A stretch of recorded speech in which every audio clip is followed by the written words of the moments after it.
Man, there's a lot that's going on in this video. Let's just get into it. Let's watch. Don't do it, sir. Don't do it, sir. Just don't do it. Hold on. Just get out the car. I don't want you to get. I got your ID. I got your ID. Hold on. Don't do it. Sir, don't do it. I got your ID. You're gonna lose your job. You're gonna lose your job. Sir, you're gonna lose your job. I think at this point in time, these people shouldn't be worried about losing their job. I don't even know why the officer was saying you're going to lose your job. Maybe there was something that happened before this incident transpired and the guy was talking about he's going to lose his job, but that's actually pretty funny. But let's continue to watch because this gets out of control very, very quickly. You are going to lose your job. Just get out the car. Just get out the car. Just get out the car.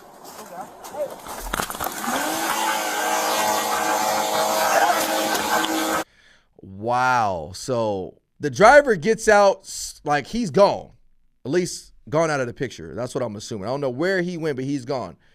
Now you got the passenger slid over into the driver's side of the vehicle, and it sounds like the car gets thrown into neutral. That's why you can hear it revving up.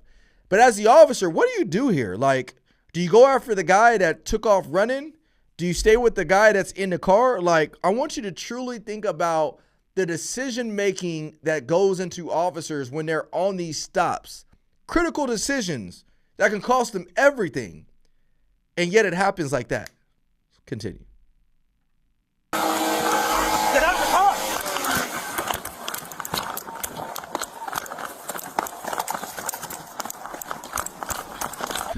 It looks like this officer's partner is on scene and he just flies by. So this other officer must have been like some type of college athlete because he just flies by the officer who we're actually watching. But looks like both people are out of the vehicle. Now they're in a foot pursuit. So it went from a traffic stop to a foot pursuit in seconds. Go, get the guy.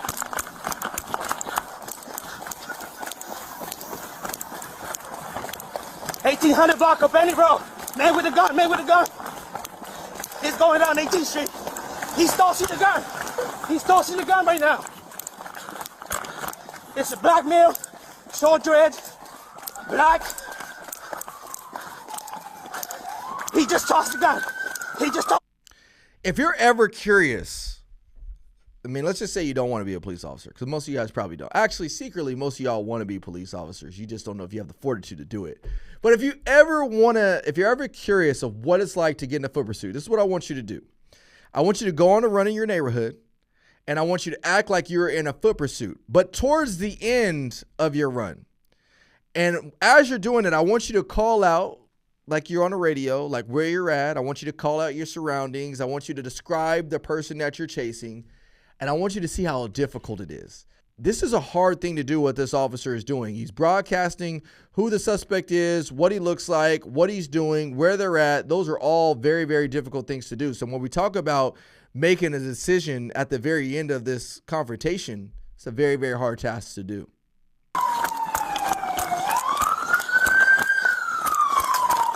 Hey, drop the fucking gun! Drop it!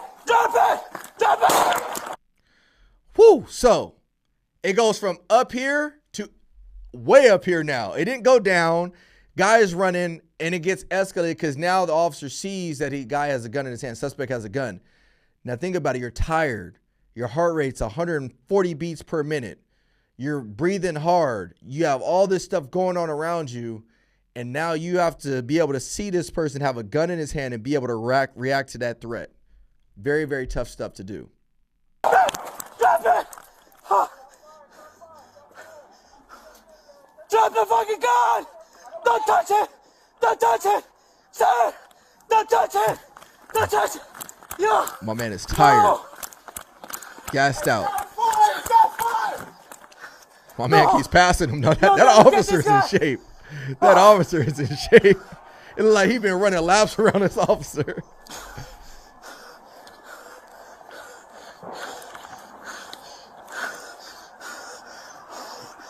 Please send a Dixie unit. Send a Dixie unit. He's not down. So, I don't know if you guys realize the suspect's not down right here. The suspect is nowhere to be found. So think about how scared you might be. You're in this alley. You shot at a guy that you know has a gun, but you don't know where he's at. And so this guy could potentially be, lying in wait trying to ambush you. You don't know.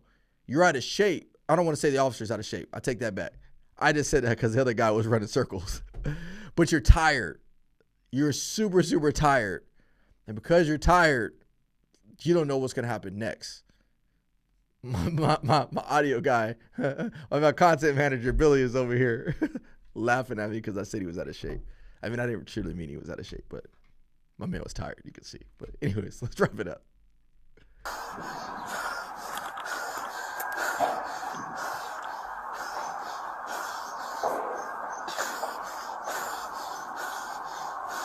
My man was tired.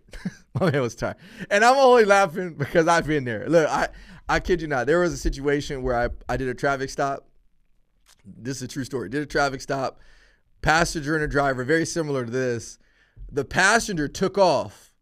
And literally I'm like, what the heck do I freaking do? Do I stay with the driver? Do I run with the passenger? So I literally ran with the passenger. I literally passed the driver. I passed him. I was running past the driver, not even thinking about it. My man was probably sitting there thinking like, oh, okay, well, I'm going then. So I remember this dude just took off, and I remember running, dropped my iPhone. That time I had a nice red phone, dropped that thing, didn't even know where it was at. And I remember I started out quick, and for the first, couple seconds, I was like, oh, man, I'm getting it. And then like a couple seconds later, I was, he's over the wall. I was literally so gassed out, but it just goes to show why it's important for us as officers. Man, I got tired just breathing like that. But it's important to just show why it's important for us to maintain a level of lifetime fitness. But it's a very, very difficult job to do. You can see, man, my man was talking about, you're going to lose your job. You're going to lose your job. To now they're in an officer-involved shooting. But crazy situation, crazy times. Officers, men and women are doing this every single day. So shout out to them. But if you guys like these videos, do me a favor, hit the like button, hit the subscribe button. With that, I'll see you guys on the next one. Take care.